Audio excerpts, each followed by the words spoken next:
I wanted to write about the most powerful force in nature through the eyes of the people who understood it the most. In the case of the wave, it was Laird and the other people who were at the very apex of the sport. It's like this amazing band of adventurers. It's not even so much surfing, it's like so far beyond surfing, it's going into this other element. And that is what all these characters had in common, was this willingness to step across the thresholds, you know, to go into this other element. Big waves have each one has such a different character. That's what's so great in a way, that they're all so uniquely different and have their own personality, scary, beauty. Yeah, it's like awe, terror, everything mixed.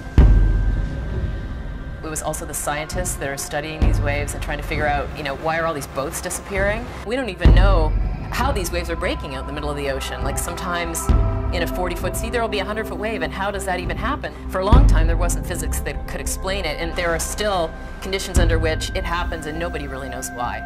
So I wanted to find out what's really going on in the darkest, most powerful part of the ocean. And I think that's part of what this book offers people, is the opportunity to understand the wave. And the Earth is a living organism. I mean, it's the wind and it's alive, and it's what waves are. That's what surfing is, that's what our lives are. That's why we dedicate our lives to the ocean. The climate that we think is so stable is changing in a rather volatile way, and I wanted to point out that this Earth that we're living on is not a static place. And we should, instead of basically trying to muscle our way around it, because you're not going to muscle a 70-foot wave, let's understand it. You know, let's find out what's going on. Let's try to like be in harmony with it, as opposed to just steamrolling over it, because really what will happen is it will steamroll over us. You've seen a certain side of waves. The scientists have understood them from a different angle.